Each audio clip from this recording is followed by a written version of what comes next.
Hello 10th class, chapter 5th exercise 5.2 का second part आज हम लोग करेंगे।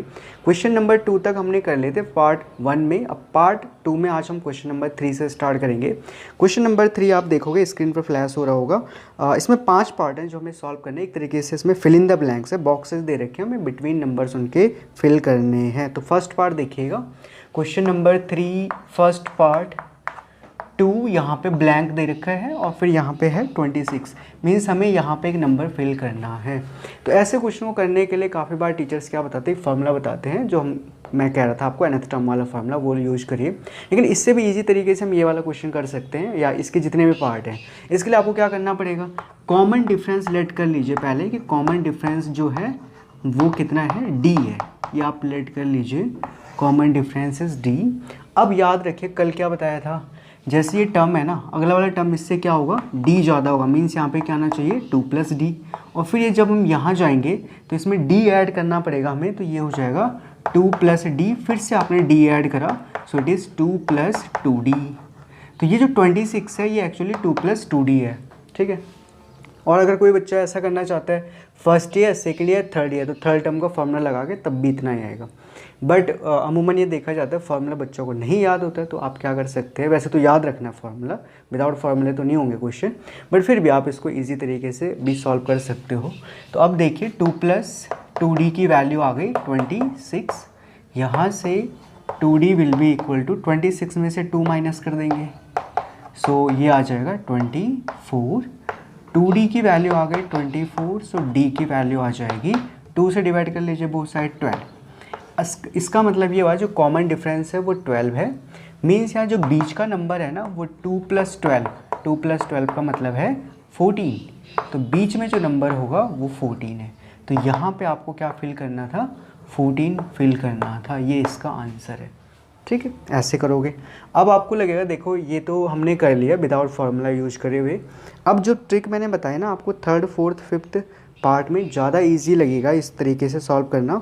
देखिए सेकंड पार्ट है, जैसे क्या लिखा हुआ था, यहाँ पे आपको फिल करना है, यहाँ पे 13 है, यहाँ पे भी आपको फिल करना है, और यहाँ पे 3 है। तो हमें नहीं पता यहाँ पे कौन सा नंबर है, बट ये तो हमें पता है ना, यहाँ से आगे जब हम जाएंगे तो इसमें d ऐड करके जाएंगे, 13 + d। फिर इसके आगे जाएंगे तो इसमें फिर d ऐड करना पड़ेगा, मीन्स 13 + 2d। तो आप लिखोगे इस सिचुएशन से 13 + 2d इज़ इक्वल टू 3। जब भी यहाँ पे नंबर होगा ना, आप d ऐड करते करते जाइए आगे तक जब तक नंबर नहीं आता है, और इसके पीछे जाना होगा तो d माइनस करते हुए जाइएगा, ठीक है। कंफ्यूज नहीं होना है, सिंपल सी बात है। मैंने 13 से शुरुआत करी, d ऐड करा, यहाँ पहुँचा, फिर d ऐड करा, आगे पहुँचा, तो यहीं तक मैं रुक गया क्योंकि यहाँ पे नंबर मुझे मिल गया।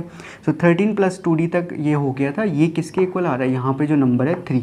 सो 2d की वैल्यू आ गई 13 - 3, सॉरी 3 - 13, ये 13 यहाँ पे माइनस जाएगा, सो 3 - 13 इज इक्वल टू -10।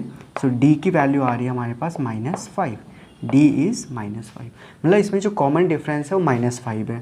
तो अब आप क्या करोगे, देखो यहाँ पे 13 था, 13 से आगे जाने के लिए आपको मैंने क्या कहा था, d को ऐड करना है। तो 13 में आप -5 ऐड करोगे तो 13 - 5 हो जाएगा 8, ये यहाँ पे फिल हो जाएगा। फिर आप यहाँ पे d -5 ऐड करोगे, 8 - 5 3, जो कि आपको देखो दे रखा था। फिर उसने कहा यहाँ पे भी फिल करना है, तो पीछे आने के लिए, किसी नंबर के पीछे आने के लिए कॉमन डिफरेंस को माइनस करना पड़ता है। सो आपको 13 में माइनस करना पड़ेगा -5 को, तो 13 + 5 कितना आ जाएगा, 18 आ जाएगा। तो यहाँ पे जो नंबर फिल करना था वो 18 है, यहाँ पे जो होगा वो 8 है, और यहाँ पे 3 है। देखो 5 का लेस होते जा रहे हैं ना सारे के सारे, तो पैटर्न बना रहे हैं, तो ये इसका करेक्ट आंसर था, ठीक है। बढ़ते हम लोग अगले थर्ड पार्ट की तरफ।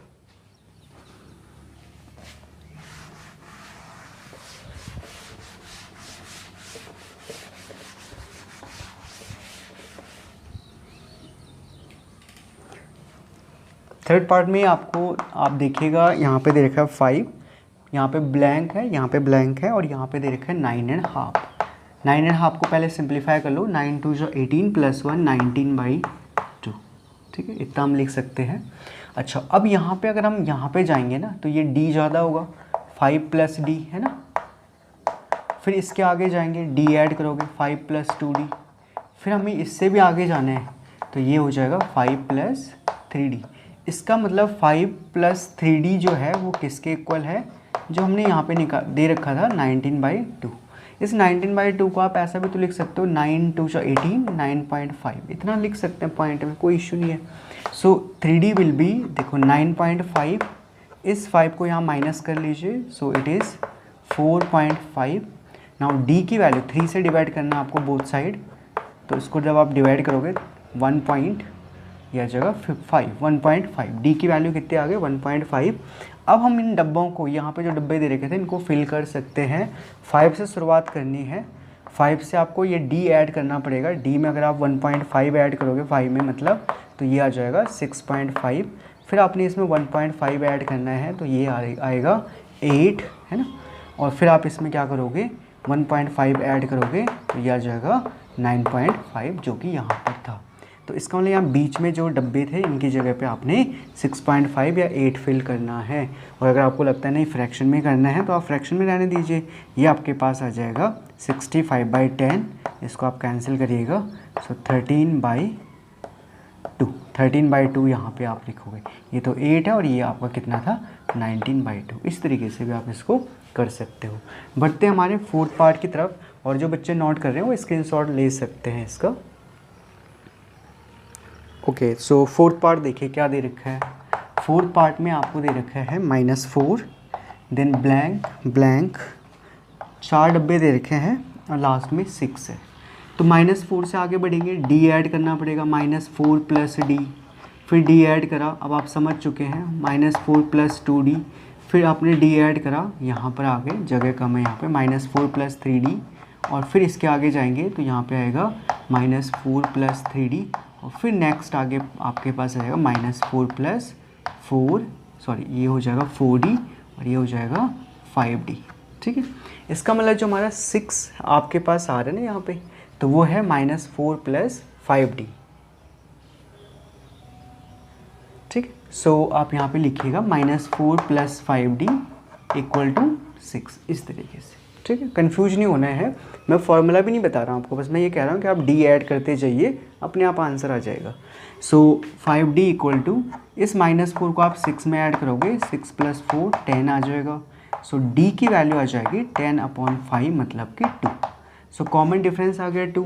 अब आप -4 में 2 ऐड करते जाइए, देखिए -4 2 ऐड करेंगे कितना आ जाएगा -2, 2 ऐड करेंगे 0, फिर 2 ऐड करेंगे 2, फिर 2 ऐड करेंगे 4, फिर 2 ऐड करेंगे 6। लेकिन हमें ये तो फिल करने थे, तो बीच के डब्बे जो हैं इस टाइप से आ जाएंगे। तो इस तरीके से आप आसानी से इस क्वेश्चन को कर सकते हो विदाउट यूजिंग द फार्मूला। अगर आपको फार्मूला नहीं पता है, अगर पता है बच्चों को तब तो बताने की ज़रूरत है नहीं, है ना। तो इसको देख लीजिए, चेक कर लीजिए, फिर बढ़ेंगे हम लोग अपने लास्ट पार्ट 5th पार्ट की तरफ।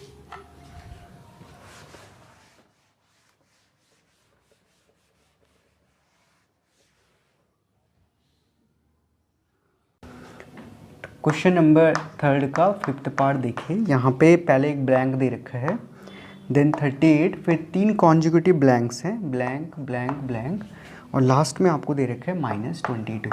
ठीक है, अब आपने क्या करना है, देखो 38 में आप डी ऐड करोगे एक बार, फिर यहाँ पे पहुँचोगे, फिर आपने डी ऐड करना है, 2d ऐड कर लो, यहाँ पे पहुँच गए, फिर डी ऐड करा 3d, यहाँ पे पहुँच गए, और फिर डी ऐड करोगे तो फाइनली 4d ऐड करने पर आप -22 पर पहुंच जाते हो। मीन्स आपने क्या करा, 38 में जो है 4d ऐड करके आप पहुंचते हैं -22 पर। सो इसको सिंप्लीफाई करिएगा, -20, ये 38 यहाँ पे आ जाएगा। सो ये आप देख पा रहे होंगे, ये आ रहा है -60, एंड d की वैल्यू 4 से डिवाइड करिएगा तो ये आ जाएगा 15। सो d की वैल्यू आ रही है -15। इसका मतलब -15 आपको 38 में ऐड करना पड़ेगा, तब जाके आगे ये वाले टर्म जो है फिल हो जाएंगे। या आप ये कर लिए 15 जो है सब्ट्रैक्ट करना पड़ेगा। तो आप देखिए यहाँ पे था 38, इसमें 15 सब्ट्रैक्ट करेंगे तो ये आ जाएगा 23। फिर आप क्या करोगे इसमें, है ना, सॉरी हाँ, फिर इसमें आप 15 सब्ट्रैक्ट करोगे तो ये आ जाएगा 8, एंड देन 15 सब्ट्रैक्ट करोगे, so it is coming out to be -7, और फिर 15 सब्ट्रैक्ट करोगे तो ये आ जाएगा -22। लेकिन यहाँ पे अगर आप नोटिस करोगे 3 तो बीच में थे फिल इन द ब्लैंक्स, और एक 38 के लेफ्ट में भी था यहाँ पर। तो लेफ्ट के लिए मैंने क्या बताया, राइट के लिए डी ऐड होता है और लेफ्ट के लिए क्या होगा, डी सब्ट्रैक्ट हो जाएगा, है ना।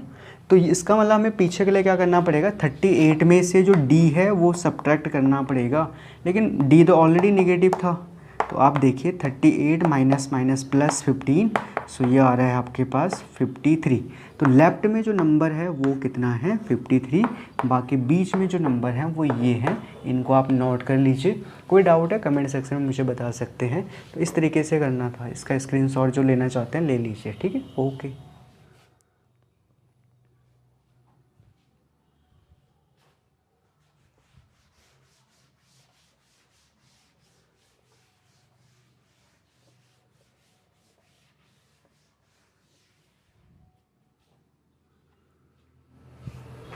ओके, क्वेश्चन नंबर 4 देखिए।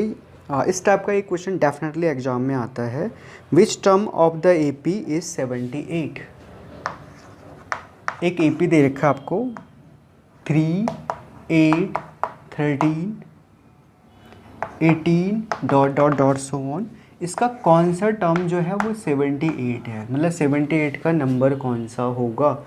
तो इसमें आपको फॉर्मूले की नीड पड़ेगी। आपको क्या करना है, लेट ये जो 78 है ये nth टर्म है, लिखा इतना है, ठीक है।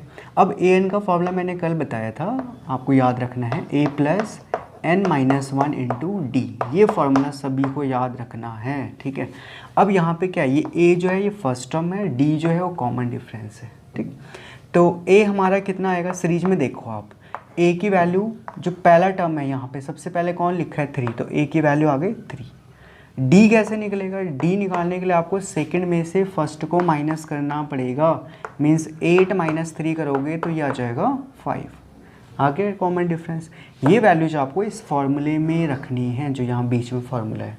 तो रखिए यहाँ पर ए की जगह 3, एन हमें पता करना है, एन को एन रहने दीजिए, डी के प्लेस पे आ जाएगा 5 इक्वल टू 78। अब सिंप्लीफाई करना है, ये चीज़ आपको, आपकी कैलकुलेशन अच्छी होनी चाहिए। काफ़ी बच्चे नहीं कर पाते हैं तो प्लीज़ प्रैक्टिस करिए। सबसे पहले देखिए +3 है यहाँ पर, इस 3 को आप राइट में शिफ्ट करोगे ये -3 हो जाएगा, ठीक है। सो 78 माइनस 3 75।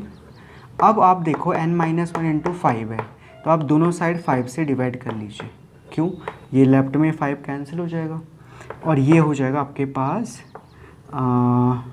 15, ठीक है। पर ये ध्यान रखना, वैसे भी यहाँ पे 5 मल्टीप्लिकेशन में तो राइट में डिवीजन में भी जाएगा। जिन बच्चों को ये रूल पता होते हैं उनके लिए तो आसान रहता है, नहीं पता होता तो फिर बताना पड़ता है कि भाई ये चीज़ें आपको ऐसे करना है, 5 डिवाइड करना है और वैसे, ठीक है। तो अब लेफ्ट में छूट गया n-1 और राइट में हमारे पास आ गया 15। तो क्या करोगे, देखो ये -1 है, राइट में शिफ्ट करना पड़ेगा, 15 में -1 को आपको ऐड करना पड़ेगा, तो यह आ जाएगा 16। इसका मतलब n की वैल्यू कितनी आ रही है 16।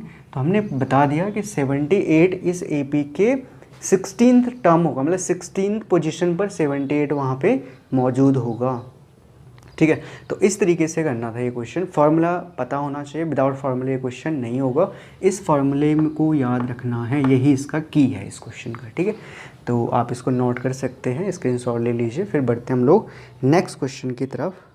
देखिए, सो क्वेश्चन नंबर 5 पे देख लीजिए। Find the number of terms in each of the following APs. हमें नंबर ऑफ टर्म्स पता करने हैं कि कितने इस एपी में, गिवन एपी में टर्म्स हैं। जैसे फर्स्ट वाली है, देखो नोट करिए, क्वेश्चन नंबर 5 का फर्स्ट पार्ट। सेकंड आप लोग खुद ट्राई करिएगा, मैं इसको आपको आपके भरोसे छोड़ दूंगा। एक एक कुछ पार्ट तो होना चाहिए आपके लिए, है ना। तो फर्स्ट पार्ट देखिए, इसमें एपी दे रखा है 7, 13, 205 so on, sorry up to so on. यहाँ पे डॉट डॉट डॉट लास्ट में 205, यहाँ तक है ये एपी, ठीक है। ये दे रखा आपको। तो ये बोल रहा है टोटल कितने टर्म्स हैं इसमें।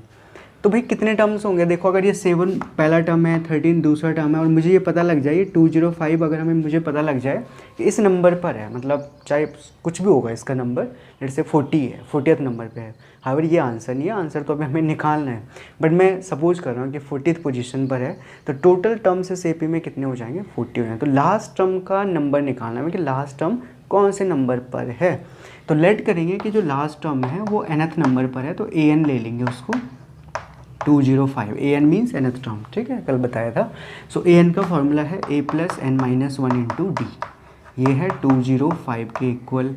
a की वैल्यू देखिए, AP में कितना दे रखा है, पहला टर्म क्या है 7, d कैसे निकालो सेकेंड टर्म में से फर्स्ट को माइनस करना है, 13 माइनस 7 करेंगे 6, तो कॉमन डिफरेंस की वैल्यू आ गए 6। अब आपको ये ए और डी की वैल्यू यहाँ इस फॉर्मूले में फिट करनी है जो यहाँ पे लिखा हुआ है। तो ए की जगह पर 7, n माइनस 1, डी की जगह पर आ जाएगा 6 इक्वल टू 205 है इतना। अब ये +7 को पहले ठिकाने लगाओ, इसको राइट में शिफ्ट करिए, n माइनस 1 इंटू 6, तो ये 205 में से आपको माइनस करना पड़ेगा। तो यहाँ पे कितना आ जाएगा 205 माइनस 7, दैट इज़ आपके पास ये आ जाएगा 198। अब ये जो यहाँ पे 6 है, देखो यहाँ मल्टीप्लाई में लेफ्ट हैंड साइड में, तो राइट में डिवीजन में जाएगा, या आप ऐसा भी कह सकते हैं दोनों तरफ आप 6 से डिवाइड कर लीजिए, ठीक है। तो लेफ्ट में 6 से 6 कैंसिल, यहाँ पे आप देखिए 6 3 जो 18 एंड 6 3 जो 18। सो n माइनस 1 की वैल्यू आ रही है 33। इट मीन्स n की वैल्यू, ये -1 आप राइट में शिफ्ट करके 33 में ऐड कर दोगे 34 आ जाएगी। मीन्स 205 जो है वो 34th टर्म है, 34th पोजीशन पे 205 होगा। तो टोटल इस एपी में कितने टर्म्स हो गए 34। सो यहाँ पे आप लिख सकते हैं टोटल टर्म्स 34। तो इस तरीके के क्वेश्चन अगर कोई आता है तो आपको लास्ट वाला टर्म को nth लेना है और n की वैल्यू निकालने, उतने इस एपी में टर्म्स होंगे। सो सेकंड पार्ट मैं आप लोगों के भरोसे छोड़ के जा रहा हूँ कि आप इसको कर लोगे, ठीक है। तो आज छोटा सा थोड़ा टाइम की कमी है, यहीं तक हमने करा पार्ट सेकंड में। पार्ट थर्ड में हम क्वेश्चन नंबर 6 से आगे बढ़ेंगे। चलिए मिलते हैं पार्ट 3 में। ओके।